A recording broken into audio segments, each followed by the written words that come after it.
Bismillahirrahmanirrahim. Assalamu alaikum dear students. I am here today with lecture number 31 and we are going to discuss nature and importance of oral communication.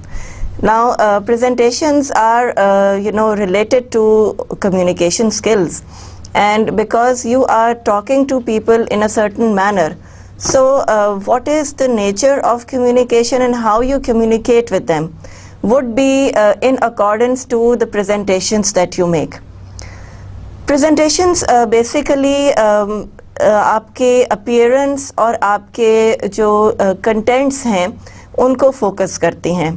Like for example पहले भी जैसे हमने discuss किया कि जैसे ही individual कमरे में आता है तो हम उसका dress देखते हैं. We have an eye contact first before we talk to this person, या हम उससे जो है वो कम्युनिकेट करते हैं, उससे पहले हम उसको देखते हैं. So the appearance of an individual should be up to the standard of what he is trying to relate. ठीक है, और यही इसीलिए हम कहते हैं कि प्रेजेंटेशंस और कम्युनिकेशन जो है वो इंटर रिलेटेड हैं. सो उनका नेचर और उनकी इम्पोर्टेंस अभी हम डिस्कस करेंगे कि किस तरह से एक इंडिविजुअल आपको कन्विंस कर लेता है, आपको अपने काम अपने प्रोडक्ट के लिए you leave the other product and you come to this product जो कि उसने डिस्प्ले की है. What are the important aspects of the way he relates himself, वो आपसे कैसे कम्युनिकेट करता है, और उसका नॉन वर्बल्स, उसकी ड्रेसिंग, उसका आई कांटेक्ट, उसका फेशियल एक्सप्रेशंस किस तरह के हैं जो कि वो सब चीज़ों को एनहांस करेंगे. We have been talking about these things previously also. Non verbal communication पे हमने बहुत डिटेल में एक पूरे लेक्चर किया और उसके बाद मैंने आपको बहुत सारे एस्पेक्ट्स भी उसके बताए. सो यहाँ पे कम्युनिकेशन और नॉन वर्बल जो है वो प्रेजेंटेशन से कैसे रिलेटेड है. फोकस हमारा ज़्यादा प्रेजेंटेशन पे है और वो ये बताएगा कि आप किस तरह से अपने आप को प्रोजेक्ट करते हैं in a positive manner. We are not saying कि ड्रेस अप वेरी एक्सपेंसिवली, ऐसी बात नहीं है. आप ड्रेसअप करें with neatness, with a little orientation about color scheming. थोड़ा सा आपकी एस्थेटिक सेंस थोड़ी सी होनी चाहिए कि कलर कौन सा किस टाइम पे अच्छा लगेगा. वो सब चीज़ें जो हैं वो आपको बहुत ज़्यादा इंफॉर्मेशन देती हैं. Last time we discussed an interview case study जिसमें एल्फ्रीडा वाज द पर्सन जो कि जिसने कि अपने ड्रेस के बारे में और अपने हेयर स्टाइल, हेयर कलर के बारे में, सब चीज़ों के बारे में सोचा था. So that is what we are going to focus over here in lecture number 31 which is nature and importance of oral presentation. So आप देखेंगे उसने किस तरह से हर चीज़ को कोऑर्डिनेट किया. बड़ी केयरफुली वो गई because she wanted to have that job. उसको चाहिए था और वो ये चाह रही थी कि वो हर तरह से अपीलिंग लगे, हर तरह से पॉजिटिव लगे. सो प्रेजेंटिंग योर सेल्फ, सही कपड़े पहनना, अच्छी तरह से ड्रेसअप होना is also part of good communication. So let's go forward. Now presentations जो हैं वो किस तरह की होती हैं. They are purposeful. The presentation will be made with a definite purpose. Presentations purposeful होती हैं. They must have a reason. आप क्यों प्रेजेंट कर रहे हैं, आपका क्या आप क्या प्रोजेक्ट करना चाहते हैं. That should be absolutely in your mind and it should be very very clear. So purpose क्या है, reason क्या है, और आपने of course आप किसी वजह से ही you will be standing in front of hundreds of pairs of eyes. तो और वो सारी आइज़ जो हैं वो आपको स्क्रीन आउट कर रही होंगी, आपका एक तरह से एक्सरे कर रही होंगी, और आप उनको पता लग जाएगा कि अंदर से आप कितने नर्वस हैं या अंदर से आप कितने कॉन्फिडेंट हैं. सो all these things facing eyes of individuals is a very difficult thing. और ये देखेंगे हम एज टीचर्स, हमें तो खासी प्रैक्टिस होती है. और हम इन स्टूडेंट्स की नज़रों से और उनके एक्सप्रेशन से पहचान लेते हैं कि क्या वो हमारे टॉपिक को क्लास में प्रेजेंट हैं या वो फिज़िकली प्रेजेंट होने के बाद स्पिरिचुअली एब्सेंट हो गए हैं। So they should have a purpose, कोई रीज़न होना चाहिए। You are selling a product, उसकी प्रेजेंटेशन होती है। You are introducing a new project in your organization, उसकी presentation होगी। You have a brilliant idea, आपका कोई proposal है, उसकी presentation होगी। So it will have definitely a purpose, and it will, in the first paragraph, it is going to tell what the presentation is about. So be very clear about the purpose of your presentation, कि आपने किस लिए इतनी मेहनत की है, इतना काम किया है और अपनी प्रेजेंटेशन बनाई है। Interactive, it involves both the speaker as well as the listener. Presentations जो हैं वो आपकी जो है वो इंटरैक्टिव होती हैं, टू वे कम्युनिकेशन है उसमें। लाइक फॉर एग्ज़ाम्पल, बहुत जो कॉमन सी एग्ज़ाम्पल है वो टीचर स्टूडेंट रिलेशनशिप है, कि ये एक आपकी प्रेजेंटेशन होती है। Students are there in front of you, you make a presentation on your topic, जैसे कि यहाँ पे आपको एक टॉपिक पे प्रेजेंटेशन बनी हुई है और आप उसके ऊपर बात करते हैं, उसके ऊपर आप you share your ideas, you invite individuals to talk to you, आप ये चाहते हैं कि आपको फीडबैक भी अच्छी मिल जाए। सो इस तरह से जब आप काम करते हैं, जिस तरह से जब आप लोगों को रिलेट करते हैं and you involve them in a topic, so the best things come out. इसी तरह से अगर ऑर्गेनाइजेशन हम लेंगे तो ऑर्गेनाइजेशन में हम ये करते हैं कि हम इंट्रोड्यूस कराते हैं कि this is the product we are going to launch in the next 6 months, ठीक है।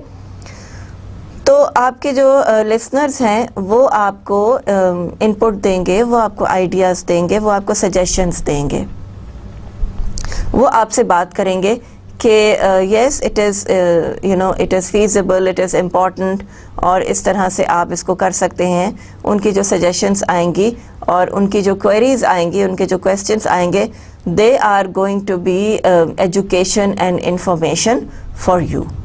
सो नेवर थिंक कि जो प्रेजेंटेशन है वो बड़ी सॉलिड और बड़ी कंप्लीट है। इसमें ऐसी कोई चीज़ नहीं है। There are things which you may leave behind and which your listeners can point out. वो भी आपको बता सकते हैं कि देखें आपने ये वाला पॉइंट मिस आउट कर दिया। सो अगेन आप उसको किस तरह से लेंगे, कैसे आप उसको डिस्कस करते हैं और किस तरह आप फीडबैक पॉजिटिव लेते हैं। सो ऑलवेज थिंक कि आपके जो लिसनर्स हैं they are absolutely involve with you, they have ideas, they are going to share their ideas with you if you provide them an interactive atmosphere. ये बहुत ज़्यादा speaker पे डिपेंड करता है। यूजुअली मेरी क्लास में ये होता है कि मैं उनको इनकरेज करती हूँ अपने स्टूडेंट्स को कि वो मुझसे बात करें, वो मुझसे क्वेश्चंस करें और वो अपनी इनपुट दें, वो अपनी जो भी उन्होंने रिसर्च की है या कोई इन्फॉर्मेशन उन्होंने कहीं से ली है उसको क्लास में सबके साथ शेयर करें। सो ये एक तरीका होता है कि आप इंटरैक्टिव कम्युनिकेशन करते हैं इन प्रेजेंटेशन ना। प्रेजेंटेशन का एटमॉस्फेयर बड़ा फॉर्मल सा होता है। You dress up very formally. आगे हम देखेंगे कि इसमें क्या क्या चीज़ें करनी हैं। इसमें आपको you have your multimedia, you have your slides ready. आपकी स्लाइड्स जो हैं वो पॉइंट्स में होनी चाहिए, बहुत एलैबोरेटेड स्लाइड्स नहीं होनी चाहिए unless you are taking a class and you are explaining something.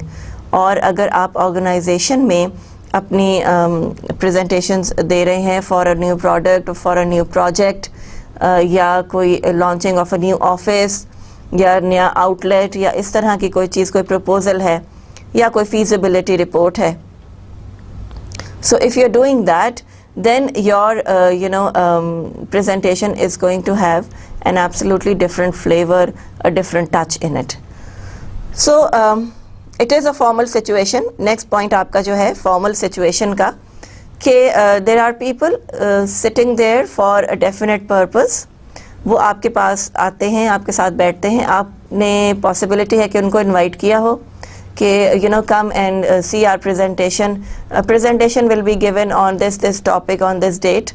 तो वो जो लोग आएंगे वो कंसर्न्ड होंगे, वो उसी टॉपिक से रिलेटेड होंगे, उनका उसी टॉपिक पे इंटरेस्ट होगा, and there is a possibility कि उन्हें नॉलेज आपसे ज़्यादा हो. ये डेफिनेटली एक ऐसा पॉइंट है कि ये कहीं भी हो सकता है. कोई सीनियर लोग आपकी प्रेजेंटेशन सुनने के लिए आ जाते हैं and you are just a very executive जिसका एक्सपीरियंस बहुत कम है. So you will be talking according to your bookish knowledge, but they would be talking according to their experience of life. So वो बड़ी डिफरेंट चीज़ हो जाएगी. वो आपको किस तरह से आप उसको टैकल करेंगे, किस तरह उनको रिस्पेक्टफुली आप उनकी बात सुनेंगे, उनकी बात को नोट डाउन करेंगे, and information giving and taking का एक प्रोसेस चलेगा. Never think during a presentation कि आपने बड़ी परफेक्ट, बड़ी ज़बरदस्त किस्म की एक प्रेजेंटेशन बना ली है और वो बहुत ज़्यादा अप्रूव होगी और इसमें कोई लूप होल नहीं है, इसमें कोई आपने कोई स्टोन अनटर्न नहीं छोड़ा, आपने सब पॉइंट्स कवर किए हैं. Never think that. ये भी हो सकता है कि आपके पॉइंट्स जो हैं वो किसी और के पास ज़्यादा अच्छे हों और कोई बहुत इम्पॉर्टेंट पॉइंट आप भूल गए हों. तो वो उस तरह से इंटरैक्टिव प्रेजेंटेशंस में आपके लिए भी नॉलेजेबल होता है वो सब कुछ. सो अगेन ये सब चीज़ें आपको माइंड में रखनी है. Audience oriented, the topic will have to be dealt with from the listener's perspective. Audience analysis हमने बहुत अच्छी तरह से किया. I hope कि आपको बहुत कुछ समझ में आ गया होगा कि आपको अपने ऑडियंस के नीड्स, उनकी नॉलेज, उनके कल्चर का किस तरह से ध्यान रखना है, उनकी बैकग्राउंड किस तरह से देखनी है. If you are selling Mercedes and BMWs, तो वो कौन से ऑडियंस होंगे. हर इंडिविजुअल जो है वो मर्सिडीज़ और BMWs अफोर्ड नहीं करेगा. सो वहाँ पे किस तरह के लोग आएंगे, किन को प्रेजेंटेशंस देनी है. If you are manufacturing other cars जो कि सब लोग अफोर्ड कर सकते हैं या मेजॉरिटी अफोर्ड कर सकती है, सो वो प्रेजेंटेशन क्या होगी और उसमें मेजॉरिटी किन लोगों की आएगी. So you need to think on a lot of terms. काफ़ी सारी चीज़ें आपको अपनी सराउंडिंग्स में देखनी होती हैं और ये सब चीज़ें आपको बहुत ज़्यादा इंफॉर्मेशन देती हैं and you learn from the way you are presenting. So be very very careful about thinking. First think about a presentation कि आपने उसको कैसे बनाना है. It should be purposeful, it should have purpose. आपने अगर न्यू प्रोडक्ट सेल करनी है तो वो सेल हो जाए, वो इतनी कन्विंसिंग हो कि लोग उसको ख़रीदे बगैर ना रह सकें और वो उस पर शिफ्ट हो जाएं. उसके बाद interactive to get more information, लोगों के साथ बातचीत, या यूजुअली प्रेजेंटेशंस में एक ये एलिमेंट भी होता है कि when in audiences are there in the room, then you circulate a questioner to them और उसमें उन्होंने सिर्फ येस, नो या टिक मार्क्स करने होते हैं और वो इंफॉर्मेशन जो है वो आपके पास डायरेक्टली पहुंच जाती है. So it's a very good way of getting to know the opinion of all the people. Question answer session आप देखें कि it would be about 10 to 15 या 20 minutes का होगा. So about if it is about 20 minutes and only 10 people will be able to ask questions and you will be able to answer them, because 2 minutes भी अगर आप लगा लें तो वो इस तरह से 20 लोग कवर होंगे. whereas आपके जो ऑडियंस है वो about 50 to 60 लोगों की है. So how do you get feedback of those 60 people? The best is to circulate a questionnaire about your product, या about your project, या about your proposal. Do you like it? Do you prefer it? What suggestions can you give? तो वो 2-3 लाइनों में everybody will be able to fill out that form, और even during the presentation वो fill out उसको कर लेंगे, और वो feedback जो आपके पास आएगी that is going to be very very valuable for you. तो ये चीज़ें ज़रूर ज़रा सोच के रखें. हम लोग भी जब presentations देते हैं for business communication तो कुछ handouts या कुछ questionnaire अबाउट 5 to 6 क्वेश्चंस जो कि रिलेटेड हो टू द टॉपिक। वो ऑफ कोर्स मैं आपको इस तरह नहीं बता सकती क्योंकि हम जनरलाइज टॉपिक्स को डिस्कस कर रहे हैं, but you will be focusing on the topic. 6 question बना लें, 7-8 बना लें और उसको सर्कुलेट कर दें। People will say yes or no. ज़्यादा लंबे आंसर्स ना मांगिए because then people get irritated also, और वो प्रेजेंटेशन में इतना फोकस नहीं करेंगे। सो 2 मिनट का क्वेश्चनर जल्दी जल्दी उसको फिल करके when you give it back, so that is a very good feedback. And it is of course a formal situation in which you dress up formally, in which the attending people dress up very formally, और बड़ा उसमें सारा कुछ जो है वो proper prim and properly जो है वो डिस्प्ले होता है। आपका मल्टीमीडिया होता है, आपकी स्क्रीन होती है, एवरीथिंग इज़ देयर, आपकी प्रेजेंटेशन रेडी है with the PowerPoint slides. All those things are very, very important. And then it is of course audience oriented because audience को ही आपने focus करना है. They are your potential customers, they are your potential buyers, they are your team members, they are your colleagues. वो जब तक आपका project approve नहीं करेंगे और आपके साथ स्ट्रॉन्ग उनका होल्ड नहीं होगा, उस वक्त तक ये प्रोजेक्ट आपका फॉरवर्ड नहीं जाएगा. So you have to take people on your side. आपको लोगों को कन्विंस करना होता है कि ये जो काम हम करने जा रहे हैं ये अच्छा है, and then of course they develop a kind of rapport with you, और वो आपके साथ आइडेंटिफाई करते हैं. So these are the purposes of the presentation skills. Then you plan the presentation. How do you do that? You know the audience. Of course, audience जब हमने discuss किए, you must know them. एक मैंने आपको example दी थी यहाँ पे कि you are making computers for small children. You're going to sell computers to housewives, and you're going to sell computers to businessmen. उन सब लोगों के लिए आप किस तरह differently सोचेंगे. सो अगेन यू सी बहुत ही आपको एक पिक्चर क्लियर नज़र आती है कि बच्चों के लिए चीज़ें कलरफुल होती हैं. हाउसवाइफ्स में उसके अंदर फेसबुक है, उसमें रेसिपीज़ हैं, इस तरह की चीज़ें हैं. बिजनेसमैन के लिए एक्सेल एंड पावर पॉइंट और ये सारी चीज़ें आप उनको कन्विंस करेंगे कि this is a good package and you go for this kind of a laptop या कंप्यूटर या वॉट एवर. सो अगेन आप छोटी सी एग्जांपल ले लें. चेयर्स मैन्युफैक्चर करनी है आपने, ठीक है. आपकी ऑर्गेनाइजेशन जो है वो कुर्सियां बनाती है, चेयर्स बनाती है. बच्चों के लिए कैसी चेयर्स होंगी, हाउसवाइफ्स के लिए कैसी चेयर्स होंगी, और एक एग्जीक्यूटिव के ऑफिस के लिए कैसी चेयर होगी. All 3 of them are different in their perspective, in their thought, in their feeling, in their structure, in how they come out. बच्चों के लिए जो चेयर आप बनाएंगे उसमें शायद कोई कार्टून फिगर हो, कलरफुल होगी. Of course it will have, और वो छोटी भी होगी बिकॉज बच्चों के साइज़ के अकॉर्डिंगली वो होगी, और कलर्स उसमें बहुत अच्छे होंगे. इस तरह से आप उसको मैन्युफैक्चर करेंगे. हाउसवाइफ्स के लिए चेयर्स हैं,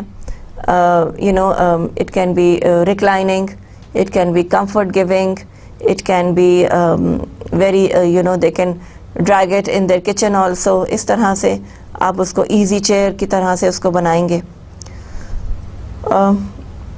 आपके पास rocking chairs होती हैं for the people who are idle at home. retired जो लोग हैं वो बड़ा पसंद करते हैं कि rocking chair पे वो rock करते रहें और अपना newspaper पढ़ते रहें.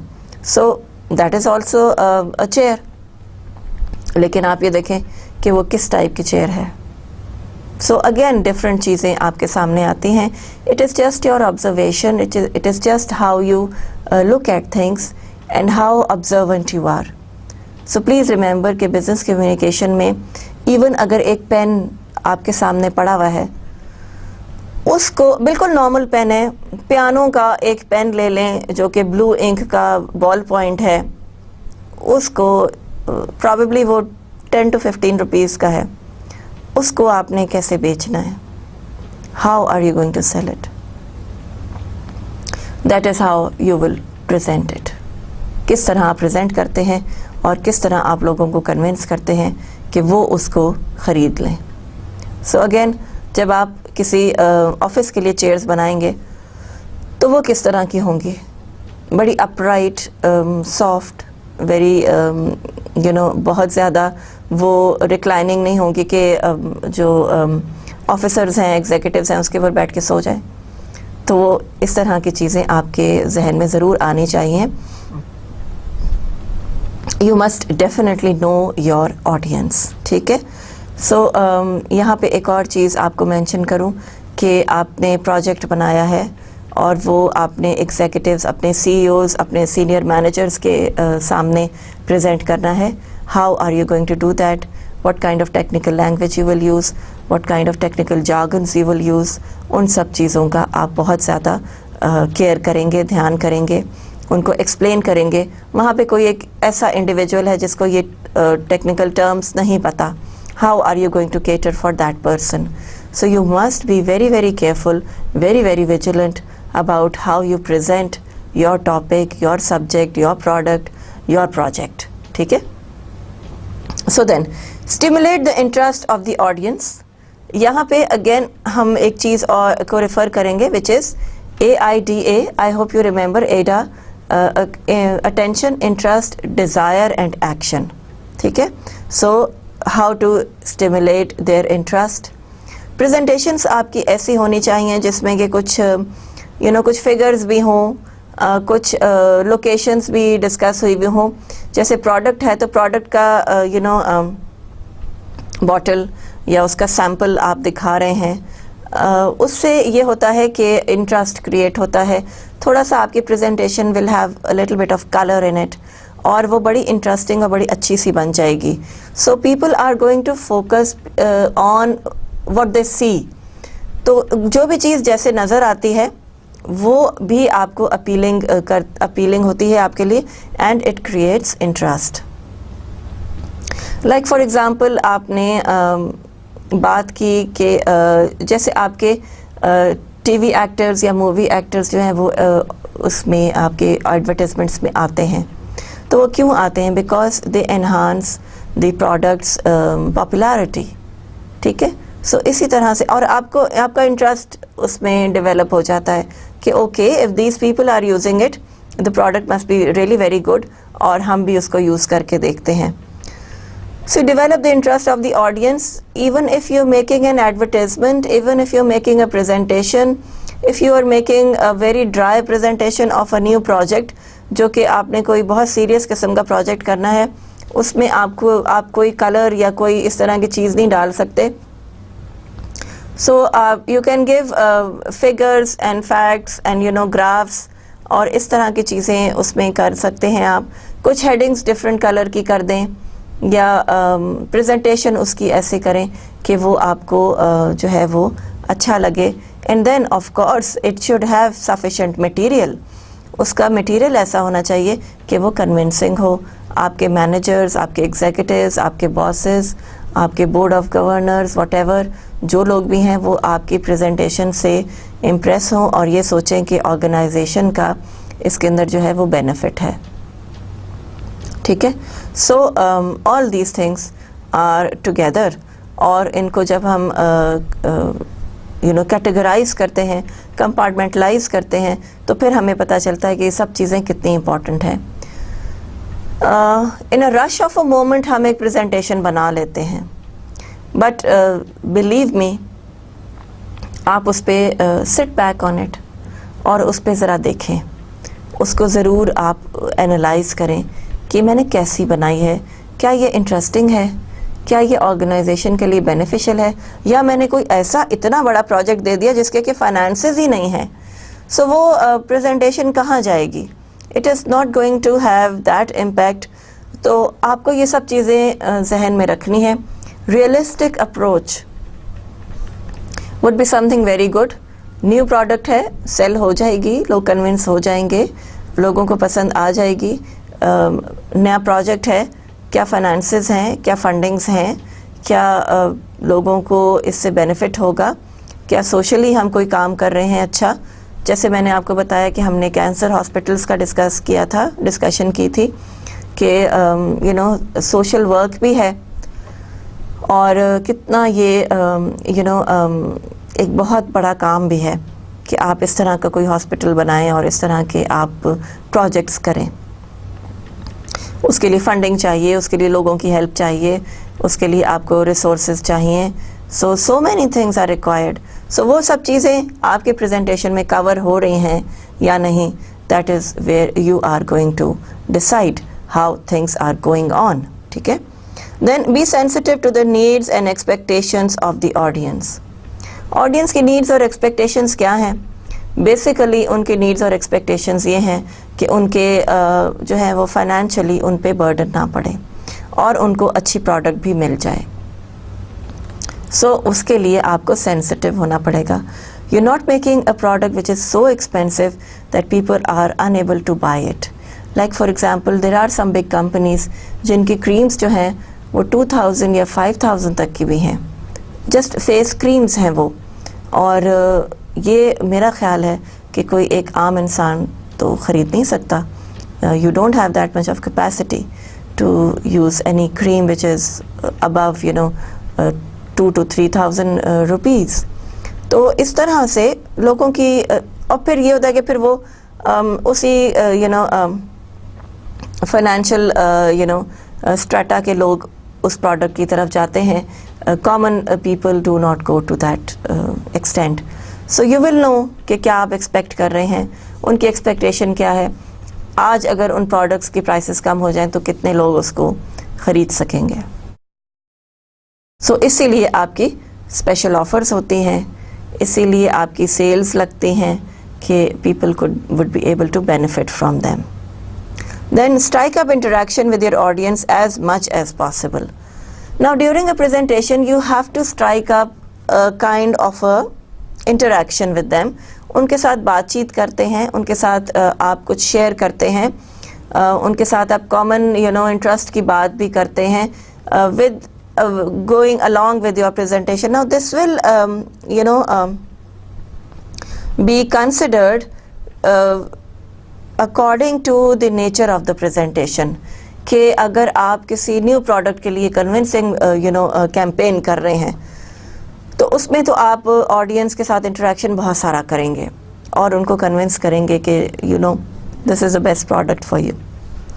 बट अगर आप किसी बोर्ड के सामने अपना कोई प्रोजेक्ट या प्रपोजल दे रहे हैं तो फिर इंटरेक्शन जो है वो लिमिटेड होगा। It is very good to say first that question answers will be you know entertained at the end of the presentation. जब आप शुरू में ये कह देते हैं तो फिर आपके जो ऑडियंस हैं वो बड़े क्लियर हो जाते हैं that they are not going to interrupt you in between, and then जब एंड आता है तो then they start their question answers और वो सेशन होता है बड़ा वो इंटरैक्टिव होता है, इंफॉर्मेशन वाला होता है and they give and take advice और किस तरह से आप इस प्रोजेक्ट को ज़्यादा feasible कर सकते हैं। So this kind of an interaction will be dealt with according to the nature of the presentation. That is your you know own prerogative कि आप किस तरह से उसको adjust करते हैं। Whether you are going to adjust it according to the situation कि आप दरमियान में भी क्वेश्चंस ले लेंगे और बात करेंगे, कोई इंटरेस्टिंग इवेंट कोई बताना चाहे वो कर लेगा। So it will depend on the formality of the presentation I would say. ये आप यू आर द बेस्ट जज फॉर इट और आप जैसे इसको करना चाहें उस तरह से ये जो है वो फॉरवर्ड जाएगा। Then analyse the occasion. Occasion analyse करना बहुत ज़रूरी होता है। लाइक फॉर एग्ज़ाम्पल आपने अपनी प्रेजेंटेशन बनाई है जिसमें कि बहुत ही पॉजिटिव सी इसमें चीज़ है, आप अपने प्रोजेक्ट की कंप्लीशन के ऊपर एक प्रेजेंटेशन दे रहे हैं which has been very very successful. So वो ओकेजन क्या है? It's a good occasion. उसके अंदर आप पॉजिटिव चीज़ें करेंगे, पॉजिटिव बातें करेंगे, कंप्लीशन ऑफ प्रोजेक्ट है। It's a congratulations time, it's time for clapping, it's time for you know a pat on the back और बड़ा एंथुजियास्टिक सी प्रेजेंटेशन होगी, बहुत अच्छी सी प्रेजेंटेशन बनाएंगे आप, और उसमें आप you will tell how you have achieved the target and people are going to upload you, और probably people will ask question कि ये किस तरह से हुआ या कैसे आप इसको जो है आपने कंप्लीट किया, या उसमें कोई ऐसे एलिमेंट्स हैं जो कि which need to be discussed, so वो डिस्कस होंगे. So you see according to the occasion सारी बात होगी. And of course on the other hand, अगर कोई प्रोजेक्ट आपका फेल हो जाता है और उसकी प्रेजेंटेशन आपने देनी है, यू हैव टू जस्टिफाई कि इस प्रोजेक्ट को हम क्लोज डाउन क्यों कर रहे हैं. सो वो एक अलग किस्म की प्रेजेंटेशन होगी. उसमें आप ओकेजन एनालाइज करेंगे कि it's not a very good news. So how are you going to put it, how positive are you going to make it. क्या आप इसके अंदर एक और प्रोजेक्ट की बात करेंगे which will be more feasible, क्या आप इसके अंदर एक और प्रपोजल दे रहे हैं. सो अगेन ये सब चीज़ें जो हैं you are going to think about as a very very sensitive individual who is very good in business communication. ठीक है. So you will analyze the occasion. कोई party time है, बहुत अच्छा है, बड़ी अच्छी सी presentation बनाएं, celebrate करें, अपने लोगों को शाबाश दें.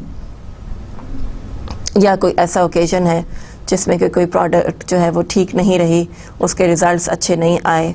So how are you going to do that. तो ये सब चीज़ें जो है अपने जहन में ज़रूर रखें कि ओकेजन क्या है. Then fit the material to the time. This is very important. Your presentation is of 20 minutes, लेकिन मटेरियल जो है वो 50 minutes का है. Now you're going to make it dense. उसको कंडेंस करेंगे आप, उसके अंदर बहुत सारी इंफॉर्मेशन डालेंगे जो कि आपके ऑडियंस को डाइजेस्ट करने में प्रॉब्लम होगी. They will not be able to take in that much of information. So अगर आप इतना उनको ओवरलोड कर देंगे, जैसे पहले हमने बात की आई थिंक कम्युनिकेशन बैरियर्स में कि इंफॉर्मेशन ओवरलोड, तो वो फिर उसका इम्पैक्ट अच्छा नहीं पड़ता. So you have to kill your little darlings, कि आपने जितनी भी आप चाह रहे हैं कि ये चीज़ मैं ज़रूर बता दूं लेकिन वो इतनी इम्पॉर्टेंट नहीं है, तो आप उसको you need to kill it. You need to just forget about it. You need to put it away from your presentation. वो पॉइंट आप निकाल दें और मटेरियल को टाइम के अकॉर्डिंगली फिट करें, उसको उसके बिल्कुल प्रिसाइज प्रिसिशन से देखें और ये देखें कि आपको कितना इसके अंदर बेनिफिट होगा. Then of course it is correlated that you are selecting and select and narrow the topic according to the requirement. Requirement के अकॉर्डिंगली आप सेलेक्ट करेंगे टॉपिक को और उसको नैरो डाउन करेंगे. क्या चीज़ बतानी है, अगर प्रोडक्ट जो है वो बड़ी न्यू है तो उसकी क्वालिटीज़ क्या हैं, उस पर फोकस करेंगे.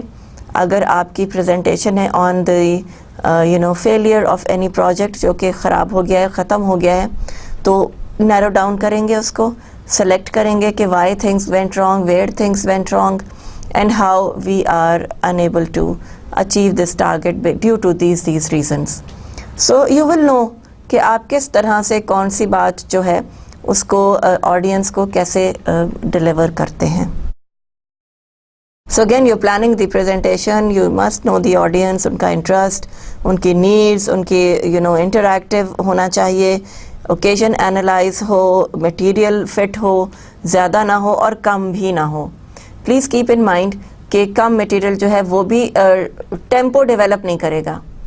आपकी 20 मिनट्स की प्रेजेंटेशन अगर 10 मिनट्स की होती है तो वो उसमें people are not going to understand things and then they have the program in front of them जिसमें लिखा हुआ है कि this presentation will last 20 minutes. So that will leave a bad impression.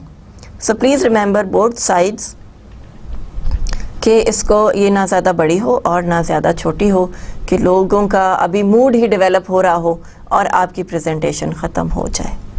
So it should not be that way. So when people have this information in front of them कि ये presentation इतने minutes या इतने seconds की है, तो वो उसी तरह से अपने आप को अट्यून कर देते हैं. उनकी इंटरनल क्लॉक जो है वो इसी तरह से चलती है. वो 20 मिनट्स का फोकस करेंगे, 20 मिनट में वो बोर हो जाएंगे। और अगर वो 20 मिनट्स का सोच के बैठे हैं और आप 10 मिनट्स में ख़त्म करते हैं तो बाकी 10 मिनट वो क्या करेंगे। सो अगेन टाइम जो है to fit it according to material is an important aspect. And of course select and narrow the topic according to the requirement. Purpose define करना presentations का क्या है? To inform, to persuade or to demonstrate. To inform would mean कि आपने information दी है, आपने new product है उसके बारे में completely अपने audiences को बताया है कि what it is made of, how what is it is going to work on, किस तरह से ये आपके लिए बेनिफिशियल है, कहाँ ये अवेलेबल है। सो इन्फॉर्मेशन में AIDA सारा कुछ आ जाएगा। और इसी तरह से अगर आपका कोई न्यू प्रोजेक्ट है और आप प्रोजेक्ट मैनेजर हैं और आप प्रेजेंटेशन दे रहे हैं, सो उसको आप किस तरह से फुल इंफॉर्मेशन के साथ अपने हेड्स जो हैं, सीनियर्स जो हैं, उनके साथ कन्विंस करेंगे कि वो आपका ये प्रोजेक्ट अप्रूव कर दें, उसके लिए फंड्स और फाइनेंसेस अप्रूव कर दें। That is something very very important. So you will be informing, then you will be persuading, convince करेंगे कि ये प्रोजेक्ट हमारे लिए बहुत अच्छा है, हमारी ऑर्गेनाइजेशन के लिए इतना फीजिबल है, and if we do this we are going to be way ahead of whatever we are doing now, या positive उनको जो है वो inclinations दें, so that they are able to think कि वो आप भी organization के लिए सोचते हैं और organization का आप एक integral part हैं। So you will be persuading them, then you will be persuading your audiences to buy a certain product कि यही सबसे बेस्ट है, यही सबसे अच्छी है और इसको ज़रूर यूज़ करें। ये चीज़ें होती हैं जैसे फॉर एग्ज़ाम्पल वेट लॉस के जो कंपनीज़ हैं जो वेट लूज़ करवाती हैं, वो डिफरेंट साशेज़ बनाते हैं, वो डिफरेंट किस्म के टैबलेट्स या मेडिसिन आपको देते हैं। सो वो they try to persuade you, before and after की आपको एक लुक कराते हैं, कंपेयर एंड कंट्रास्ट बताते हैं कि before this person was this fat और उसके बाद जब उसने यूज़ किया तो ये इतना थिन हो गया, उसने वेट लूज़ कर दिया। So these are all convincing powers, these are all persuading powers. और आप अपनी प्रेजेंटेशन में भी ऐसे इंडिविजुअल्स को इंक्लूड कर सकते हैं who have used these products and who think that they are worth buying. ठीक है, इसीलिए जो एडवर्टाइजमेंट्स हैं उसमें आपके सेलिब्रिटीज़ भी इंक्लूडेड होते हैं, बिकॉज उनको देख कर आप कन्विंस होते हैं कि ठीक है इन्होंने ये यूज़ किया, they look so beautiful, so we are also going to look that good. हालांकि ऑफ कोर्स ऐसा होता नहीं है। So to demonstrate, also demonstrate करते हैं। जैसे आपकी प्रेजेंटेशंस होती हैं अबाउट अ डिटर्जेंट, एक वॉशिंग पाउडर है, उसके लिए प्रेजेंटेशन है। सो आपको एक बहुत डर्टी शर्ट दिखाते हैं और उसके बाद फिर आपको एक क्लीन शर्ट दिखाते हैं। सो दैट इज़ अ डेमोन्स्ट्रेशन। आप प्रेजेंटेशंस में भी डेमोन्स्ट्रेशंस कर सकते हैं, that will not be a problem. You can new tea bags हैं तो उनके फ्लेवर्स हैं, जैसे लिप्टन टीज़ के फ्लेवर्स हैं, जैस्मिन है या लेमन है या मिंट है। सो वो टी बैग्स डेमोन्स्ट्रेशन के लिए आपने अवेलेबल किए हुए हैं। फिर साशेज़ हैं ऑफ हैंड वॉश, तो वो डेमोन्स्ट्रेशन के लिए आपके साथ अवेलेबल हैं। So you can make your presentations very very interesting, और लोग जो हैं वो डेमोन्स्ट्रेशन से बड़े खुश होते हैं। नया जैसे टैंग का कोई नया फ्लेवर है, उसके साशेज़ दे दें। शैम्पूज़ को नई आपने लॉन्च किए हैं, उनके साशेज़ दे दें। कोई चॉकलेट्स हैं, कोई टॉफ़ीज़ हैं, वो आप डिस्ट्रीब्यूट कर दें among the audiences in your presentation. So वो एक बड़ी इंटरेस्टिंग सी एक फीलिंग सी आ जाती है, बड़ी उसमें आ जाता है कि yes you are being served with something also. तो वो एक चीज़ जो है वो बड़ी अच्छी हो जाती है कि आपको डेमोन्स्ट्रेशन भी मिल जाती है in presentation. So these are different aspects you will know कि कब आपने डेमोन्स्ट्रेट करना है. दैट इज़ योर चॉइस कि आप डेमोन्स्ट्रेशंस चाहते हैं या नहीं, तो उसको उसी तरह से डिसाइड करें. Do give information, complete information, do persuade, do convince on a project, on a product, on anything which you are doing, and do demonstrate if there is room for it, if there is a chance for demonstration. तो इसको ज़रूर अपनी presentation में आप लोग शामिल करें. जैसे फॉर एग्जांपल नए पेन्स हैं, सो कॉम्प्लीमेंट्री पेन्स देते हैं आप लोगों को. they can use them, they can see the flow, they can check it out, और वो बॉल पॉइंट जो है वो जैसा भी है उसको वो जो है वो यूज़ करेंगे. So it is up to you how innovative you become in your presentation. कितना आप innovative बनेंगे और कितना आप अच्छा सा उसको जो है वो contribution उसका देंगे, ये सब चीज़ें आपके सामने होनी चाहिए. You must be very very thoughtful about how you are projecting yourself in front of people. So be very very careful. Analyze the audience, of course. Analyze the occasion. Choose a suitable title. ये points जो हैं ये हम बार बार आपको convince करने के लिए बता रहे हैं कि ऑडियंस का एनालिसिस ज़रूरी है और ओकेजन का एनालिसिस ज़रूरी है. कैसा ओकेजन है, क्या चीज़ जो है वो प्रॉपर है, फिट है to be put in your presentation. Suitable title जो है वो आप दीजिए. जैसे फॉर एग्ज़ाम्पल मेरे लेक्चर्स में टाइटल्स भी सूटेबल हैं according to the lecture that we are going to conduct.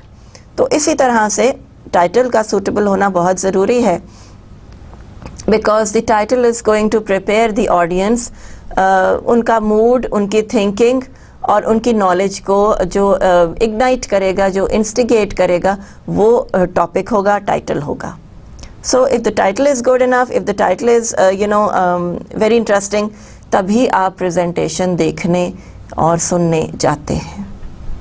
So keep this in mind कि आपका जो टाइटल है वो अकॉर्डिंग टू द प्रेजेंटेशन हो.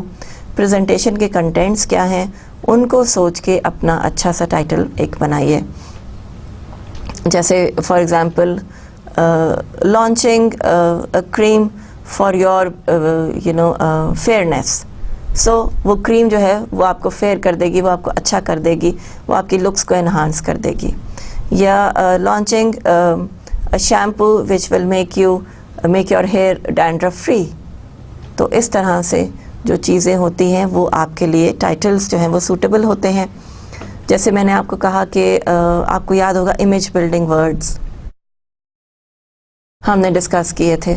सो here we are using image building words कि आपके जहन में एक इमेज आ जाती है, आपके जहन में एक थिंकिंग आ जाती है, प्रोडक्ट का इम्प्रेशन सा बन जाता है और फिर वो इम्प्रेशन आप फॉरवर्ड लेके जाते हैं.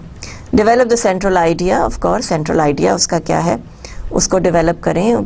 देखें कि आपने अपना प्रोजेक्ट जो है अपने सीनियर्स के आगे इतना कन्विंसिंग, इतना स्ट्रॉन्ग बनाना है कि आपको उसके लिए फंड्स जो हैं वो अप्रूव हो जाएं and you can go forward with it. आपने कोई नया रेस्टोरेंट खोलना है, कोई बुटीक है, या आपने अपने जो प्रोडक्शन है उसको इंक्रीज करना है. So all these things will be covered here. Then you develop the main idea, central idea, और उसके बाद मेन आइडिया कि आपकी जो प्रोडक्ट है वो सेल कर जाएगी and people are going to enjoy it and they are going to be convinced that it is a good product. So वो आपका मेन एम है, मेन आइडिया है, और उसको आप किस तरह से अपना अकॉर्डिंगली जस्टिफाई करेंगे, वो आपका जो है वो अगेन फाइन आर्ट होगा, वही आपकी परफेक्ट पेंटिंग होगी. Gather supporting material. Of course supporting material you must gather. आपको पता होना चाहिए कि कंपेटिटर्स कौन हैं, कौन लोग इस तरह की क्रीम्स ऑलरेडी बना रहे हैं.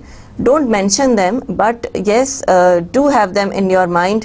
और ये प्रोडक्ट किस तरह से बेहतर है, किस तरह से आपका मटेरियल जो है वो ज़्यादा अच्छा है, and you have gone towards the herbal remedies for all these skin problems.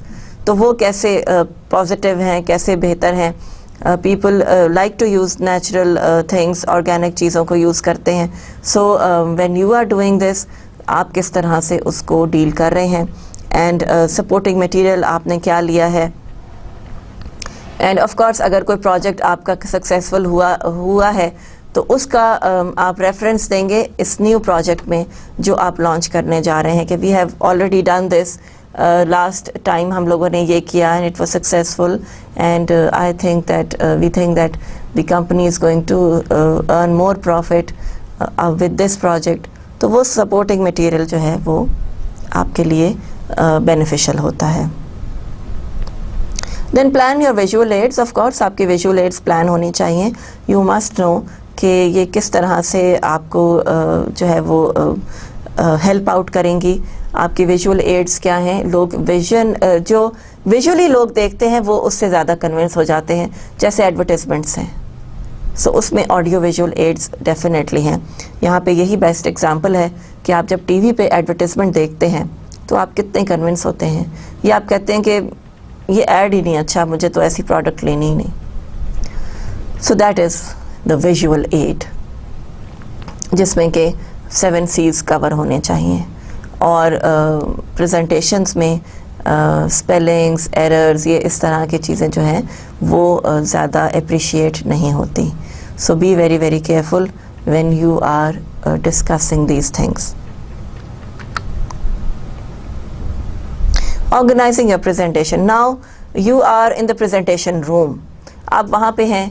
You will get jitters, you will become nervous, shaky hands हो सकते हैं, बिकॉज थोड़ा सा टाइम लगता है to get yourself attuned to the strange eyes which are meeting you. Of course ये बहुत ही ज़्यादा sensitive issue होता है कि if somebody is staring at you, बड़े देर तक वो आपको घूरता रहे तो आपका confidence वहीं का वहीं shatter हो जाता है. So you will get cold feet before any presentation. और अगर first time है तो फिर बहुत ज़्यादा, लेकिन अगर 3rd, 4th या 5th टाइम है थोड़ा सा कम, और उसके बाद फिर आप एट ईज़ हो जाते हैं.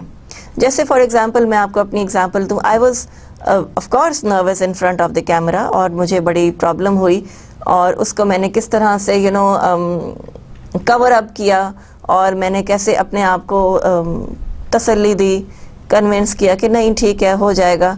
तो वो यही चीज़ें आपने अपने लिए सोचनी है when you're giving a presentation in front of people, in front of a camera even. तो आपको वो जो चीज़ है वो टेंस करती है, नर्वस करती है, और ये नेचुरल है. और इसको डील करना भी आप ही का काम है कि आप अपने आप को काम डाउन करेंगे. You can take a glass of water, you can relax for a little while, you can take a break, और इस तरह से. लेकिन ये ज़रूर जहन में रखें कि ऑडियंस को पता ना चले कि आप नर्वस हैं. That should be the trick, कि नर्वसनेस का लोगों को अंदाज़ा ना हो. ठीक है. So what are you going to do. You going to give an introduction के product, what the product is about और what the project is about. So यहाँ पे मैं आपको दोनों चीज़ों को साथ साथ लेके चल रही हूँ. लॉन्चिंग ऑफ अ प्रोडक्ट यानी कि सेल्स के अकॉर्डिंगली भी चल रही हूँ, और प्रोजेक्ट के जो लॉन्चिंग करनी है उसके भी अकॉर्डिंगली चल रही हूँ. ये दो चीज़ें ज़रा डिफरेंट हैं. एक में प्रोजेक्ट जब आप डिस्कस करते हैं तो उसमें टेक्निकलिटी ज़्यादा है. प्रोडक्ट जब आप डिस्कस करते हैं तो उसके अंदर विजुअलाइजेशन ज़्यादा है. विजुअली आप लोगों को बताएंगे कि ये आपके लिए कितनी अच्छी है, डेमोन्स्ट्रेट करके बताएंगे. सो डेमोन्स्ट्रेशन भी साथ साथ चल रही है. और जहाँ पे सीरियसनेस ऑफ अ प्रोजेक्ट है, जहाँ पे कि आपने फंडिंग्स अरेंज करनी है और आपने अपना प्रोजेक्ट अप्रूव कराना है with appropriate fundings to be done, financial issues deal करने हैं, वो भी हम साथ साथ ये दोनों चीज़ों को डिस्कस कर रहे हैं. सो आपका इंट्रोडक्शन पावरफुल होगा, और वही इंट्रोडक्शन आपको सेल्फ कॉन्फिडेंस दे देगा. Believe me, it will work out, and इसका मतलब है कि आप थोड़ा सा पहले प्रैक्टिस कर लें, and it is going to do wonders for you. फिर आप स्ट्रक्चर करते हैं. स्ट्रक्चर में डिटेल्स हैं, प्रोडक्ट की डिटेल्स हैं, प्रोजेक्ट की डिटेल्स हैं, अगर प्रोजेक्ट फेल हुआ है उसकी डिटेल्स हैं कि क्यों हुआ और नेक्स्ट टाइम हमने क्या नहीं करना, what have we learn from it, और ये सारी चीज़ें आप डालेंगे. और फिर आप कंक्लूजन की तरफ आएंगे कि yes we did this, we started this, and we are going to be hopefully we will succeed in this project because ये इतना अच्छा है, ये socially ये काम कर रहा है, या ये product इतनी अच्छी है, ये आपको बहुत benefits पहुंचाएगी. So in a conclusion, you are putting the introduction and the structure in a nutshell. और conclusion होती है आपकी 1 paragraph about 10 to 15 lines का. So उसमें आप बताते हैं कि overall view दे देते हैं कि ये product ऐसी है या ये project ऐसा है और ये benefits होंगे, and we feel very happy कि हम इसको करने जा रहे हैं. कुछ थोड़े से positive points बताएं कि ये किस तरह से beneficial है for the organization, for the society, for the social setup, for the individual. इस तरह से करके आप conclusion करेंगे. So 3 main heads होंगे आपके presentation के. The introduction will be strong enough. उसको इतना अच्छा लिखें, इतना अच्छा दिखाएं कि आपका confidence regain हो जाए अगर वो थोड़ा सा shaky हुआ है when you have come into the room for the presentation और बड़े senior, बड़े serious लोग आपके सामने बैठे हुए हैं या बड़े critics बैठे हुए हैं, तो उनको आप कैसे डील करेंगे, उनके साथ आई कांटेक्ट आप किस तरह से रखेंगे. So all these things are going to be for you to जज, decide, calm down, take a long breath और अपने आप को थोड़ा सा कंपोज करें. ठीक. So this is what you do. Rehearsing the presentation अब आप रिहर्स करते हैं. And what do you do in that? Full length mirror is a very good idea. Full length mirror आपके पास होना चाहिए जिसमें आप अपने आप को कम्प्लीटली देख सकें फ्रॉम हेड टू टो. ठीक है. सो इसमें आप ड्रेसअप होके भी रिहर्स कर सकते हैं. You can dress up the dress that you are going to wear on that occasion और आप अपने वर्बल्स, नॉन वर्बल्स, अपने जेस्चर्स, अपना पोस्चर सारा कुछ देखेंगे. आई कांटेक्ट अपने साथ रखेंगे and you will see your expressions कि वो कैसे हो रहे हैं. सो उनको इम्प्रूव आप खुद ही करेंगे. You see, an individual is his own best जज. एक इंडिविजुअल ही अपनी ड्रॉबैक्स को जानता है, अपने आप को समझता है, अपने आप को बहुत अच्छी तरह से उसने अपनी स्टडी की हुई होती है.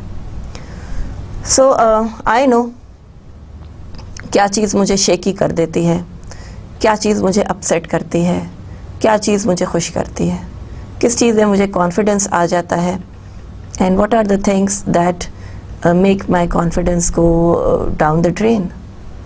तो ये सब चीज़ें आप भी सोचें. अपना सेल्फ एनालिसिस एक बहुत ज़रूरी जो है वो एस्पेक्ट है of good business communicators. So ये सारी चीज़ें हम देखेंगे और चलेंगे उसके साथ. Then rehearsing before a live audience. अब एक फुल लेंथ मिरर ने तो आपको आपकी इंटरनल ड्रॉबैक्स बता दिए कि आपकी लैंग्वेज यहाँ पे ठीक नहीं है, आपकी प्रोनाउंसिएशन अच्छी नहीं है, आपकी लैंग्वेज पे कमांड नहीं है, आप एरर्स करते हैं, आप मिस्टेक्स करते हैं, आप अटक जाते हैं, आप सही तरह बोल नहीं पाते. ये सारी चीज़ें आपको full length mirror in the privacy of your room बता देगा और आपको खुद भी पता है. You talk to yourself, you know yourself completely. तो वो आपको डेफिनेटली नॉलेज है. So rehearsing before a live audience, that is also a very good idea कि लाइव ऑडियंस के सामने आप रिहर्स करते हैं और आप ये देखते हैं कि ये आपके फ्रेंड्स भी हो सकते हैं और आपके फैमिली मेम्बर्स भी हो सकते हैं और आपके सीनियर्स भी हो सकते हैं कि sir I have a very serious presentation to make, can you just give me some ideas, और आप मुझे थोड़ी सी प्रेजेंटेशन सुन लें. They will help you out. If they don't तो वो उनके पास अगर टाइम नहीं है, you can go to your colleagues और उनसे कहें कि दिस इवनिंग 10 मिनट 15 मिनट्स के लिए मेरी presentation soon low. Eight the end of the day please इस चीज़ को सुन लो, देख लो कि मेरे पोस्चर जेस्चर क्या हैं और मैं how do I look in front of the audience और मुझे क्या चीज़ इम्प्रूव करनी है. सो live audience would be a very good idea because वो आपको फ़ौरन फीडबैक दे देंगे. अगेन ये चीज़ें आपके लिए पॉजिटिव हो जाएंगी. Introduce your self and the group members. Please do that in a presentation. ज़रूर ये करें कि आप अपने आप को इंट्रोड्यूस कराएं, अपना डेजिग्नेशन बताएं, you know, with the greetings that I am, you know, this person and my designation is this and my team members are Mr. this, Mr. this and so long, along. ठीक है. तो group members को introduce कराना would be a very good idea. आपके group members को importance मिलती है. आपके ग्रुप मेंबर्स जो हैं वो आप एक टीम का एहसास होता है कि आपने एक टीम में काम किया और आपने कुछ कंट्रीब्यूट किया और यू नो आपके प्रेजेंटर ने आपका नाम लिया. या फिर ये प्रेजेंटेशन को आप डिवाइड कर सकते हैं. अगर एक ही इंडिविजुअल पूरी प्रेजेंटेशन दे रहा है तो वो टीम मेंबर्स को एक्नॉलेज डेफिनेटली करेगा इन द बिगिनिंग. अगर डिफरेंट टीम मेंबर्स जो हैं वो प्रेजेंटेशन दे रहे हैं, सो एक टीम मेंबर जो है वो दूसरे को इंट्रोड्यूस करके जाएगा कि now this person will come for further explanation. So please remember कि प्रेजेंटेशंस में एक दूसरे का नाम लेना, एक दूसरे का डेजिग्नेशन बताना is very important. It gives a very professional look. और आपके ऑडियंस जो हैं वो भी, अगर कुछ लोग उसमें स्ट्रेंजर्स हैं, उनको नहीं पता, तो वो भी आपसे इंट्रोड्यूस हो जाते हैं. That's a very good idea. So do not never ignore anybody's name. कभी किसी का नाम जो है वो इग्नोर मत करें. टाइमिंग ड्यूरिंग रिहर्सल्स, टाइमिंग्स को चेक करें रिहर्सल्स में कि okay it is going 15 minutes ahead, so इसको हमें कट डाउन करना है. या ये 5 मिनट्स कम है तो इसको 5 मिनट्स का और यू नो स्ट्रेच आउट कर दें. इस तरह से आप उसको टाइमिंग्स को एडजस्ट करते हैं. जब तक रिहर्सल्स नहीं करेंगे उस वक्त तक आपको बहुत छोटी छोटी माइन्यूट डिटेल्स जो हैं वो बिल्कुल भी समझ नहीं आएंगी. So it has to be done. It is a part of learning. So recreate the presentation environment. अपने जहन में प्रेजेंटेशन एनवायरनमेंट देखें कि अच्छा ऐसा रूम है, यहाँ पे इस जगह एसी लगा हुआ है, ओके यहाँ पे मल्टीमीडिया है, here are the chairs of the audience. उसको विजुअलाइज कर लें तो आपको बहुत अच्छा आइडिया हो जाएगा. Then handle stage fright. Of course आपने हैंडल करनी है stage fright which is a very important aspect.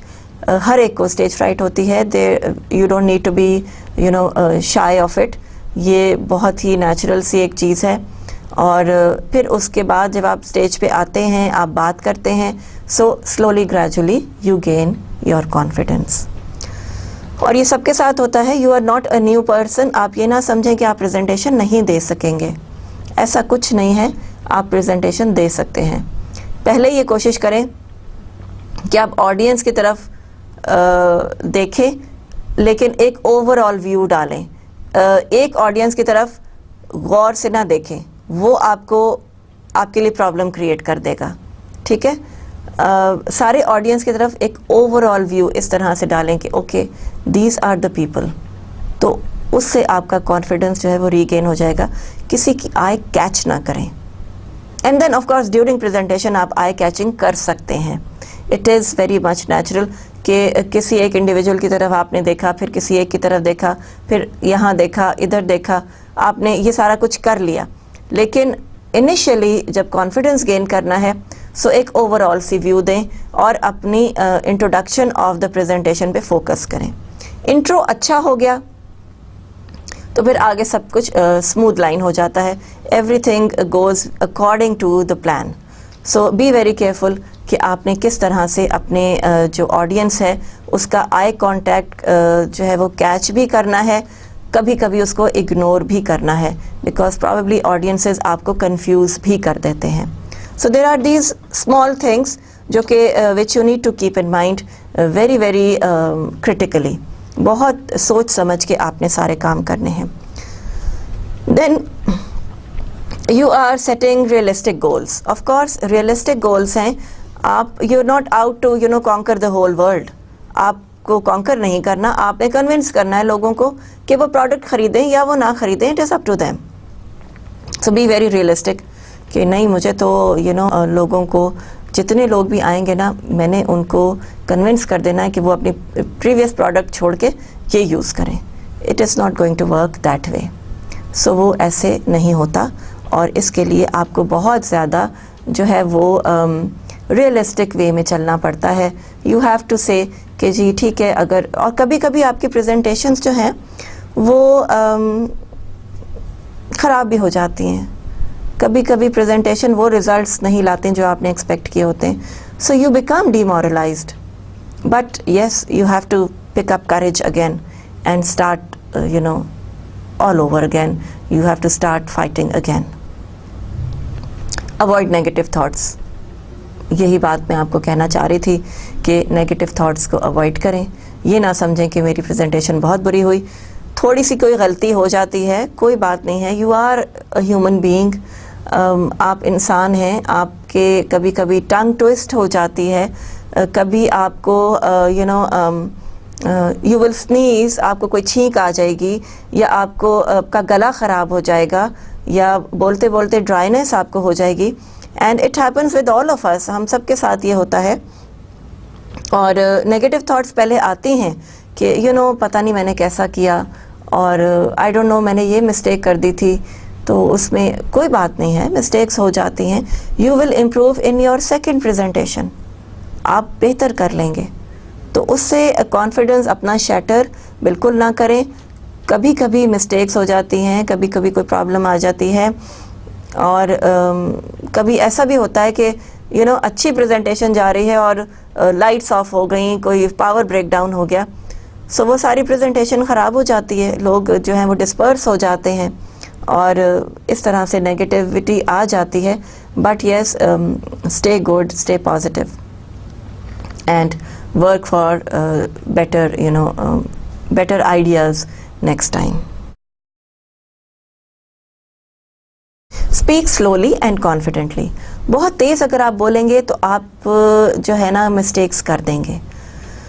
Even with me ये होता है, कभी कभी आप देख सकते हैं कि मैं कुछ तेज़ी में कोई वर्ड बोल जाती हूँ जो कि सही प्रोनाउंस नहीं होता, या ऑफ कोर्स आपकी थॉट्स ज़्यादा स्ट्रांगली चल रही हैं और आपकी टंग आपका साथ नहीं दे रही, तो इसलिए आप जो है वो आहिस्ता बोलें, speak slowly, take your time, लेकिन इतना नहीं कि आपकी प्रेजेंटेशन का जो टाइम है वो एक्सपायर कर जाए। So you have to be very very calculated about things. एक टेम्पो रखें अपना जो कि आपको बहुत ज़्यादा जो है वो कॉन्फिडेंस दे, इतना अटके भी नहीं बातों पे, इतना तेज़ भी ना जाएं, इतने लॉन्ग पॉजेस भी ना दें कि लोग कहें कि ये अब शायद आगे अपनी लाइंस जो हैं वो भूल चुका है।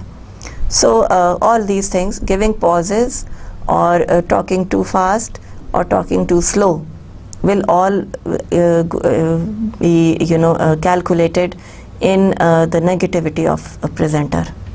बहुत स्लो नहीं बोलना, बहुत फास्ट नहीं बोलना, बहुत लंबे लंबे पॉजेस नहीं देने।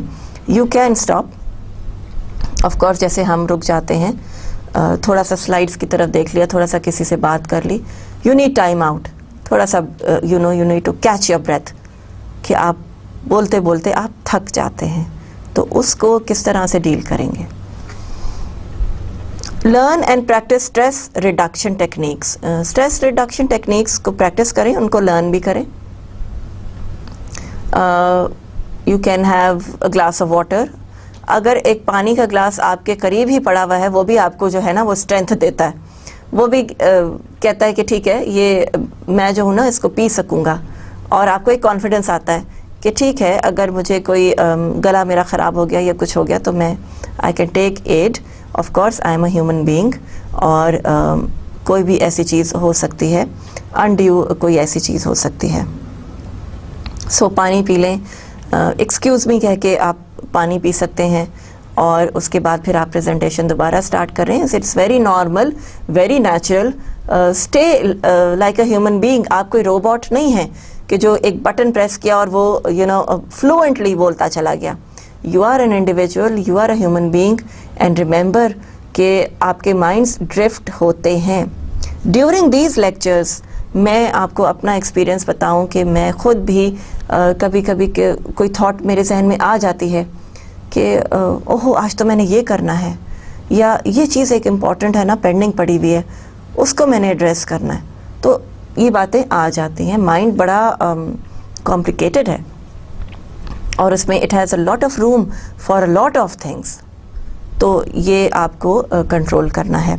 बी ऑर्गेनाइज्ड, ऑफ कोर्स जब अच्छी प्रेजेंटेशन बनेगी तो आपके अंदर कॉन्फिडेंस वैसे ही आ जाएगा। अप्रोप्रिएट बॉडी लैंग्वेज, बहुत ज़्यादा मूव अराउंड भी ना करें, बहुत ज़्यादा एक जगह स्टैगनेंट भी ना हो, और बहुत ज़्यादा जो है वो हैंड मूवमेंट या शेक करना वो इतना भी ना करें। Then follow dress code. Dress code क्या है? फॉर्मल है प्रेजेंटेशंस का। Your coat, your tie, neck tie और योर सूट है आपका, वो प्रॉपर होना चाहिए। Answer all the questions at the end, of course end में आप क्वेश्चंस को आंसर करते हैं। बी पेशेंट, बड़ी जल्दी बहुत क्विकली कोई बात ना कहें, पेशेंट रहें। Keep eye contact with the audience, ये हमने डिस्कस किया। Do not read the slides और योर पेपर। स्लाइड्स को पढ़ें नहीं, स्लाइड्स आपके पास अवेलेबल होनी चाहिए। जैसे यहाँ पे स्लाइड्स हैं या यहाँ पे स्लाइड्स हैं तो हम उनको देख लेते हैं, ग्लांस कर लेते हैं। पढ़ना जो है वो बड़ा एक जो है ना अनप्रोफेशनल सा टच होता है। सो do not read them, be very fluent. आपने प्रैक्टिस की हुई होगी तो आपके अंदर फ्लुएंसी आएगी। Have a grip on your topic, of course ये ज़रूरी है। Smile and look intelligent. Close in a memorable way. Presentation close करें कोई अच्छी बात कह के, कोई स्ट्रॉन्ग पॉइंट करके या कोई कोटेशन दे के, तो वो एक चीज़ आपको बहुत अच्छी क्लोजिंग जो है वो लोग इम्प्रेसिव हो तो वो लोग याद रखते हैं, अच्छी लगती है। Use an appropriate quotation, quotation भी यूज़ कर सकते हैं। Tips for making effective power point presentations, आपने कैसे बनानी है। Use a slide master feature to create a consistent and simple design template. Design template simple होना चाहिए। It is fine to vary the contents of the presentations. ये सब कुछ जो है वो मैंने इन्फॉर्मेशन ली हुई है और मैं आपसे शेयर करना चाहती हूँ कि ये प्रोफेशनल इन्फॉर्मेशन है फ्रॉम द इंटरनेट। और ये बुलेट्स लिस्ट दी हुई है, 2 कॉलम टेक्स्ट है, टेक्स्ट एंड इमेजेस हैं, but be consistent with other elements such as font, colour and background. So bullets और ये चीज़ें आप चेंज कर सकते हैं, बट फॉन्ट, कलर और बैकग्राउंड के साथ कंसिस्टेंट रहें और उसको उसी तरह से कंटिन्यू करें throughout the presentation. Simplify and limit the number of words on each screen, of course. Use key phrases and include only essential information. So presentation जो है वो कंसाइज भी होनी चाहिए और क्लियर भी और प्रिसाइज भी होनी चाहिए। Limit punctuations, avoid putting words in all capital letters. Capital letters में ना डालें क्योंकि वो फिर शाउटिंग लगता है। सो ईमेल्स में भी हमने डिस्कस किया था कि ऑल कैप्स नहीं होना चाहिए। सो empty space on slides with enhance readability. कुछ थोड़ा सा एम्प्टी स्पेस स्लाइड्स में होता है तो वो रीडेबिलिटी को एनहांस करता है। Use contrasting colours for text and background. Dark text on a light background is best. जैसे ये है वाइट और उसके साथ ब्लैक है। Pattern backgrounds can reduce readability. Pattern बहुत सारे होंगे तो वो रीडेबिलिटी जो है वो आपकी ब्लर्ड हो जाएगी। So keep these things in mind and your presentations will be fine. Avoid the use of flashy transitions such as text flyings. These features may seem impressive at first but are distracting and get old quickly. So flying text के right side से एक text आ रहा है, उसके बाद left side से थोड़ा सा text आ रहा है, ये ना करें। This will disorient the people who are looking at it. वो उनको disorient करेगा और impressive भी नहीं लगता। Overuse of specific effects such as animations and sounds may make your presentation cutesy and could negatively impact your credibility. So animations और इस तरह के smileys वगैरह ये सब चीज़ें देना बिल्कुल ज़रूरी नहीं है। इनफैक्ट ना उसको दें, बिकॉज़ ये आपकी जो प्रेजेंटेशन है उसको childish बना देगा. So be professional, be very typical in things. Use good quality images that reinforce and complement your message. Implications जो हैं इन चीज़ों की वो बहुत ज़्यादा होती हैं लोगों के ऊपर, और images जो हैं वो अच्छी डालें.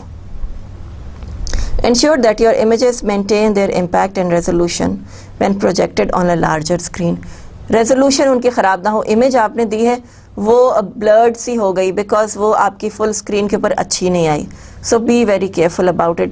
जैसे किसी बिल्डिंग की इमेज आप देते हैं, so वो फुल स्क्रीन के ऊपर वो इमेज ब्लर्ड हो जाती है. So don't do that. Check it out that whether it is suitable, which is good enough or not. If you use builds, have content appear on the screen in a consistent, simple manner. From the top or left is best. Only build screens when necessary to make your point because they can slow your presentation. Presentation आपकी slow हो सकती है जब आप builds को use करेंगे. So use them sparingly. Limit the number of slides. Presenters who consistently flip to the next slides are likely to lose their audience. Slides को limit करें. A good rule of thumb is 1 slide per minute. So rule of thumb यही है जो कि आपको different, मुझे ये books से तो information नहीं मिली, मुझे इंटरनेट से ये information मिली गूगल सर्च पे कि 1 मिनट की स्लाइड जो है एक वो अच्छी होती है. So I don't know कि how far I have been successful in it. आप भी अपने आप को जज करें और मैं भी अपने आप को जज करती हूँ. Learn to navigate your presentation in a non-linear fashion. PowerPoint allows the presenter to jump ahead or back without having to page through all the interim slides. So back and forth आप जा सकते हैं, ठीक है. और ये चीज़ जो है बहुत ज़्यादा भी ना करें कि आपके ऑडियंस जो है वो उससे कंफ्यूज हो जाए. Know how to and practice moving forward and backward within your presentation. आगे पीछे कभी कभी हम जाते हैं प्रेजेंटेशन में, जैसे हम केस स्टडी कर रहे होते हैं तो मैं पिछला जो पैराग्राफ है वो भी आपको दिखा देती हूँ. So it depends what kind of a topic you are doing. Audience often asks to see the previous screen again. कभी ऑडियंस भी आपसे पूछ लेते हैं कि I want to see the previous one. उसमें क्या फिगर्स थे, क्या फैक्ट्स थे, I didn't quite catch them. तो वो आप कर सकते हैं. If possible, view your slides on the screen you will be using for your presentation. Make sure they are readable from the back row, कि आप पीछे जाके देख सकें कि आपकी स्लाइड्स पढ़ी जा रही हैं. Text and graphics should be large enough to read, but not so large as to appear loud. यानी कि बहुत लार्ज भी ना हो कि बहुत ही ज़्यादा वो ओवर पावरिंग लगे, और ऐसे भी ना हो कि वो पीछे जाके नज़र भी ना आए. Have a plan B in the event of the technical difficulties. Please remember कि technical difficulties आ सकती हैं. आपका PowerPoint फेल हो सकता है, आपकी जो फ्लैश ड्राइव है USB है उसमें वायरस आ सकता है, आपकी प्रेजेंटेशन उड़ सकती है, ख़त्म हो सकती है. So उसको क्या करेंगे? उसके लिए आप ट्रांसपेरेंसीज बनाएंगे, हैंडआउट्स बनाएंगे और आपके पास प्लान बी मौजूद होगा.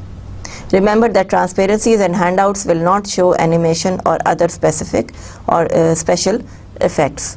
So आप बोर्ड और मार्कर उससे भी अपनी प्रेजेंटेशन बड़े आराम से दे सकते हैं. अगर पावर फेलियर हो जाए, आपके पावर पॉइंट ना चले, आपके पास जो है वो कमरे में इलेक्ट्रिसिटी मौजूद ना हो. So have a plan B ready. Practice with someone who has never seen your presentation. Ask them for honest feedback about color, content and effects and graphics. So जिसने आपकी presentation नहीं देखी, पहले उसको दिखा दें ताकि वो आपको बड़ा true opinion they they. Do not read from your slides. The content of your slide is for the audience, not for the presenter. तो slides reading बिल्कुल भी ना करें. Do not speak to your slide. कुछ लोग होते हैं audience की तरफ बैक करके अपनी स्लाइड्स पढ़ना शुरू हो जाते हैं. Many presenters face the direction of their presentation rather than their audience. वो ये ना करें. Do not apologize for anything in your presentation. Apologize ना करें, उसको थोड़ा सा कवर अप करने की कोशिश करें. If you believe something will be hard to read or understand, don't use it. कि आप खुद ही अगर समझते हैं कि ये लोगों को समझ नहीं आएगा, पता नहीं लगेगा, तो फिर उसको यूज़ ना करें. When possible, run your presentation from the hard disk rather than a floppy disk. Running from a floppy disk may slow your presentation. So आप उसको पहले कॉपी कर लें on the laptop या desktop, then run it. वो easy हो जाएगा. A theme is a memory aid. It helps you through the presentation, just as it also provides the thread of continuity for your audience. Dave Carey ने ये बात कही है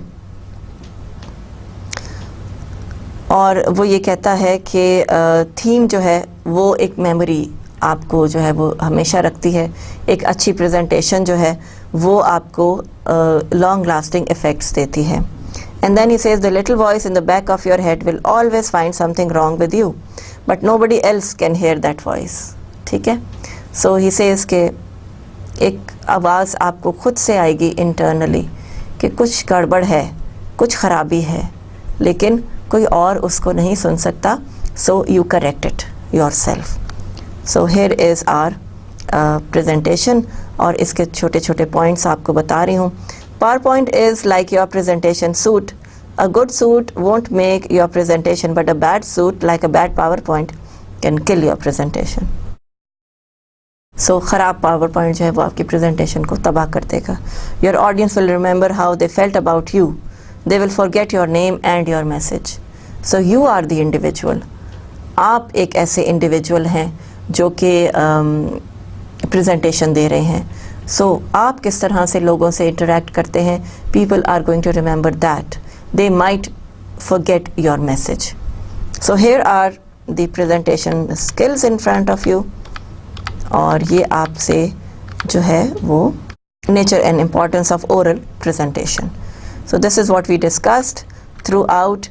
Information कैसे देनी है, persuade करना है, demonstrate जहाँ करना हो उधर आप करें, analyzing your audiences, introduction, and then your conclusion, rehearsals कैसे करनी है, full length mirror will be a good idea. So kindly look into these presentations points और इनको अपना part and parcel बना लें.